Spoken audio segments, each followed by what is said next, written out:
Jukkasjärvi, Swedish Lapland. 200 kilometers above the Arctic Circle. It's the end of winter. Tursnusetnu.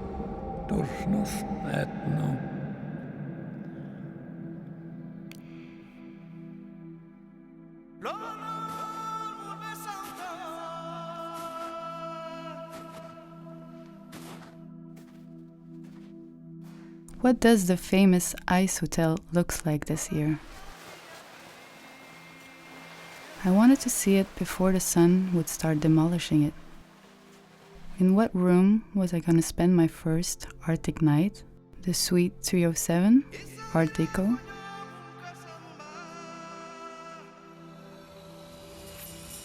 The Between Worlds?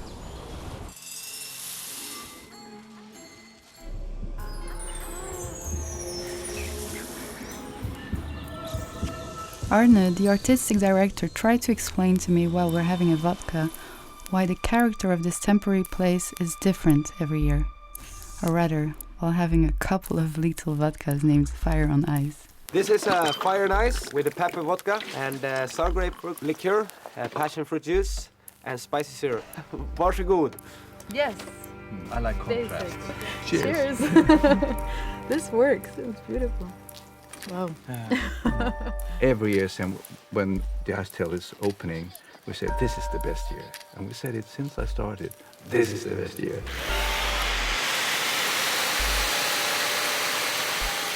Every artist, like Anna Sofia, chops pure blocks of ice from the Thorn River, then engraves. We have almost like 45 artists here during the building season and the creating. Seize the day to just catch the moment and be inspired by the moment. Just have fun. Yeah. Just have fun with the material. Just go. Yeah. Start carving and see what happens. Don't try to have an idea and start to make it. Try to just make a start and have fun and then see what develops. Yeah, the Thorn River is so clean, so the ice really doesn't have a color. It depends on the light, because it's like every day changing. So I can have one favorite room one time and another favorite room the another light time. and the textures change. It's very subtle. Sometimes it's blue, sometimes it's green, and sometimes other colors. After a couple of Fire on Ices, Arne gave me a little demonstration and attacked the bar table. I'm catching up. Oh, yeah, you see? I'm almost halfway though. Yeah. Feeling the source. Yeah, feel the source. Sometimes it's blue, sometimes it's green, and sometimes other colors. On the plane during my flight to Kiruna through Stockholm, I was reading in one single breath about the beautiful experience Sylvain Tesson had, alone in his cabin in Siberia. The same need to free myself from urban obligations seems to tickle my mind. It is here, in this natural environment, that I simply started living it and understand its true color. I don't know why, but it's in this wide and cold decor that I feel like I am cleansing myself from the urban weight and all its modernity. Having an available mind, the only way to live every moment, to sense every nuance, to exchange eye contact, to enjoy the smiles.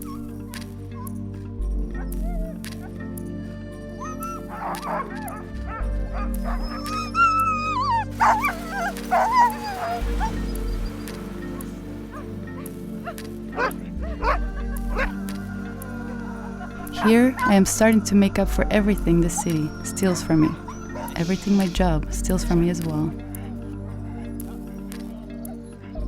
Pure happiness to be on the road. I knew I had to go and meet the Sami people to really get a feel of what it's like to live this close to nature. Maculis and Per tried to tell me, in Sami language, about winter in Lapland.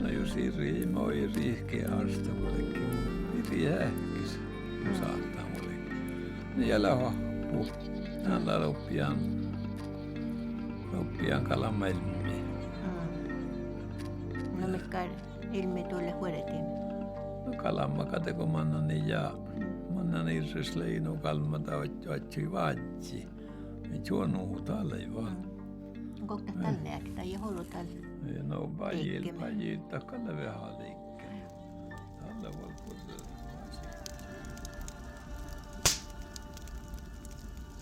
While smoking and cooking the reindeer, Nils explains to me that this animal is absolutely essential to them in this part of the end of the world. When a baby was born, the father would offer him a female reindeer. When his Lapp ancestors would get married, they would spend their first night on reindeer skin. But with the whole family, Nils tells me. This Sami really needs no one to live. I was watching his simple gestures. He was praising the habit of routine in Lapland. But for me, to catch a reindeer with my lasso was the equivalent of my Arizona dream. First catch.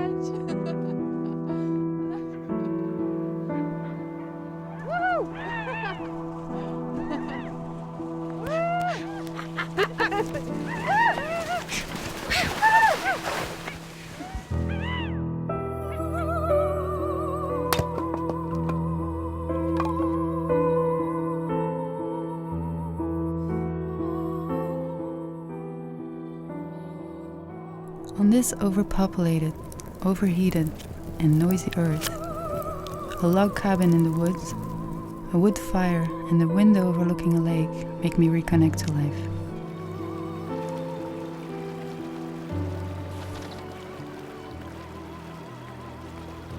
A fisherman was confiding in me and told me that the less one talks, the longer he lives. Keep a small secret space where you have absolutely nothing to say. To learn again to be alone, the exact opposite of our lifestyle. To withdraw in the forest a little bit like one withdraws after the battle.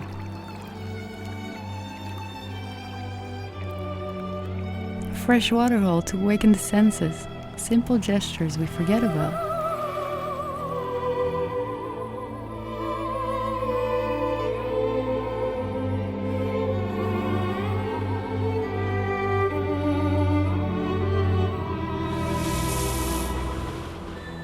The same fisherman also told me that the Lapps would wash their babies in the snow until they would hardly breathe anymore, and would then throw them in a hot bath, a tradition supposed to toughen them. Apparently they also do not have any need for doctors around here and are not really confronted by illnesses.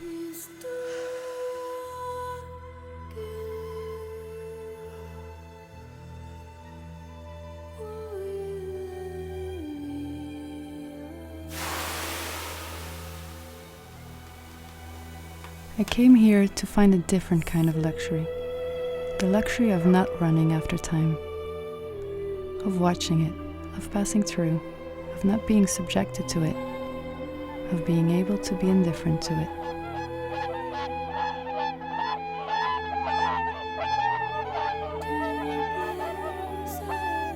I am finally starting to waste my time.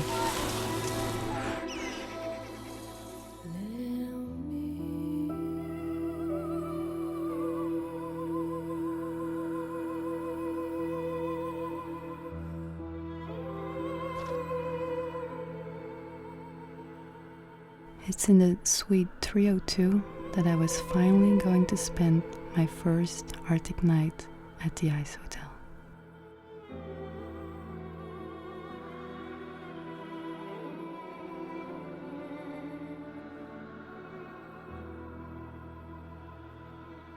Bedtime.